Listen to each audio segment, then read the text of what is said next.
nation. No donation, no salvation. And remember, respect is everything. We are back. This is a very special occasion, as you can see, because I have the Matador with me. Now, I've been waiting on this for God knows how long. Actually, it's been several months. Now, there's quite a long story behind this. Before we proceed any further, we need to get the proper tools at hand. Now, normally I would use one of my handy-dandy switchblades or butterfly knives to open this, but no. This is a very special occasion. That's right, we're using the dagger. Now, I did have to censor a bunch of my shipping information, so apologies for that little curmudgeon there, but I don't even know if that's the right word for this. Now, hopefully there's no other information in the box that I need to worry about. Seems to have gotten dinged up a bit during shipping, but you know what? That's what happens. It's the U.S. Postal Service. What do you expect? But you know what? We're not here to rant about the United States Postal Service. This is a very important occasion in my life, because this was a once-in-a-lifetime opportunity that I could not afford to pass up. And it looks like there's a letter in there. Well, let's see. Alright, I think we're good. Alright, let's put the dagger away. That's how you know this is important, because I'm using my mother's dagger. Oh, what is this? Here, let me see what this is. Let me make sure there's no shipping information on it. Oh my.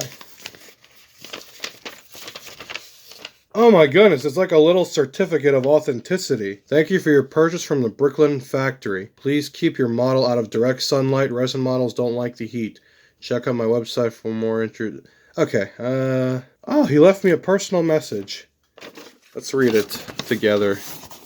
Here, let's push this to the back. Thanks for inspiring me to create the Wagon, Jerry. I like it almost as much as you. They are very rare. At this point, there are only 5 Amc Matadors that I have made, and you have 2 of them. I hope you enjoy them, Tim. Let's you know what? We need to stop wasting time. This is important. Oh god, there's packing peanuts. Oh my god, there's one. There's 2 of them in here. Okay, here we go. Is there anything else buried in the peanuts? I don't think so. Here, let's try to keep all that in one place. I'm actually going to reuse those for something else later.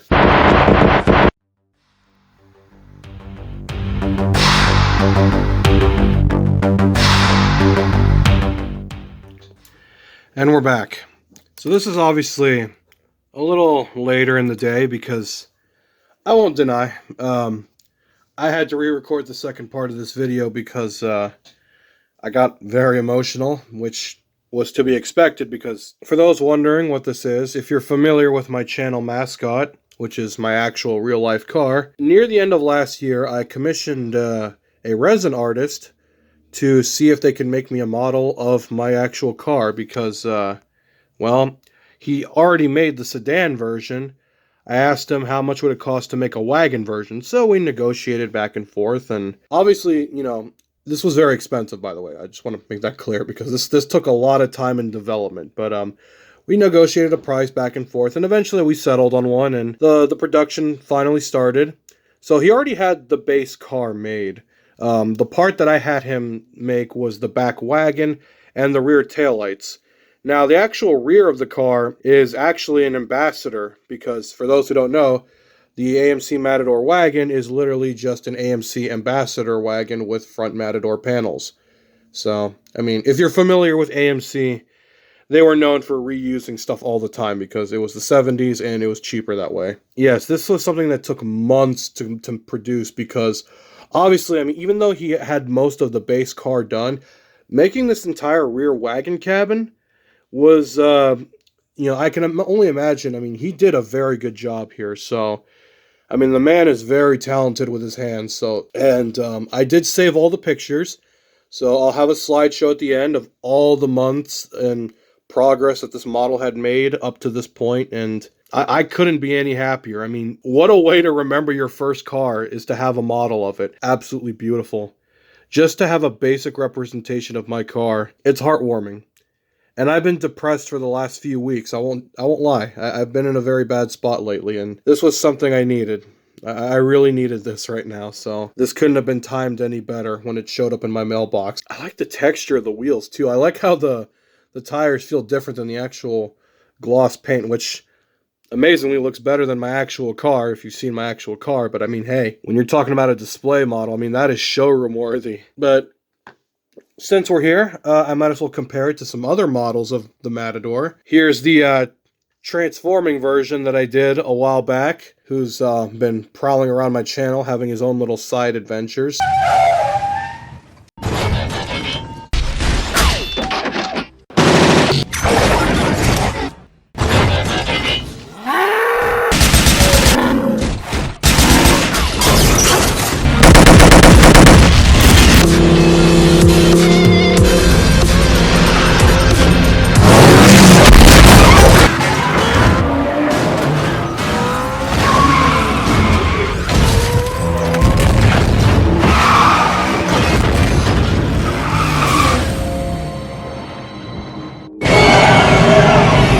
Yes, I did stick some nice little bull horns on there because he is a raging bull on the inside. So if you haven't seen this model before, which I have talked about it before, because I mean, if you saw my 500 subscriber special, this was I think this was the model that I showed off for that video. Just the fact that I even have the amount of I mean, don't get me wrong. I mean, I'm no big YouTuber. I'm not, you know, Markiplier or any of those gaming YouTubers or whatever it may be. But just the fact that I have any kind of audience is a very nice and heartwarming thing. And the fact that people are willing to listen to me ramble about nonsense it's a nice feeling. It makes me feel a little less alone in the world, and I appreciate the people that do watch my videos. So let me just go ahead and finish transforming this little bugger. So there's the transforming version, if none of you are familiar with this, because for those who are not aware, I'm a huge Transformers fan since childhood. So there he is with the transforming version. And then here's a little mini door that I made a long time ago. Okay, sorry about that jump cut. There was a bunch of people yelling in the other room because they couldn't stay quiet.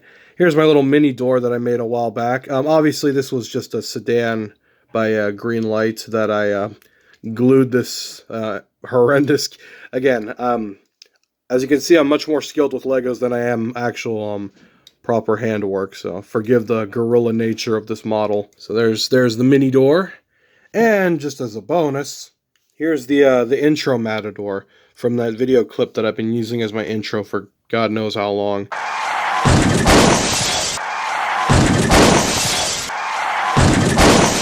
Yeah, the AMC Matador has always been a very important vehicle to me because it's my first car. And I know I talk about this car a lot and I brag about it a lot. And when you buy your first car, it's a very special thing. And the fact that I bought a car from an era that I have a lot of appreciation for is a very beautiful thing. So to finally have this like immortalized, essentially, even if that car doesn't last forever. I mean, keep in mind, I mean, like everything in life, nothing lasts forever, but just to have the ability to remember it in some capacity, let alone in a model. And as you can see, I'm very passionate about, you know, having physical, you know, items in media. I mean, it's a nice thing. And yes, I did make two. I did have him make two of them because I wanted to have one to display and one to handle. He said to keep it out of direct sunlight, so I think this box will suffice. And if that's not good enough, well, I have a little sliding door that'll keep the sun away from it to protect our little vampire. And yes, that is an actual picture of me with my car. I mean, what more do you need in life? But yeah, we're gonna leave that open because I want to see this beautiful little thing. And yes, I have another picture because I love myself that much. What a way to remember your first car, am I right? Now, obviously, these are resin, so I can't, you know, take these to car shows or anything, especially, you know, since I live in Texas. You know, it gets really hot out here, and the last thing I want to come back to is a melted baby door on my dashboard. So it'll mostly just sit here at home in a nice air-conditioned house. I just wanted to share this with you all because this is something very important and very special to me, and I'm just really happy to finally hold it. You know, just you know, not only is it very important to me because, you know, it's a immortalization of my first car. I mean, as you can tell, I mean, I've been very passionate about toy cars and models my whole life. So this is essentially my personal toy car in a way. I mean, it doesn't roll or anything. It's more just a decoration. But I mean, you think that's going to stop me? I don't know. It's whatever. I'm going to take as good care of these as much as humanly possible. Tim, if you're watching this, thank you so much for giving me the opportunity to actually have this made. I'm probably going to have a slideshow here at the end showing the time lapse of the months of progress this went through to get made. So, and before we end the video, yes, I have my windshield cover on. Actually, I don't want to ruin that here. We'll put our little baby door up here. Alright, let's see if the old bull wants to start, because it's very cold today. There we go. And no, that is not the original tailpipe. That's just something they stuck on years ago. Alright, come on, little pal. We're going on an adventure. And don't worry, Mr. Ducky's still around. I just don't have him on the hood right now. I keep him on a magnet anyway. The last thing I need is my hood ornament getting stolen.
Hallelujah! Another soul saved!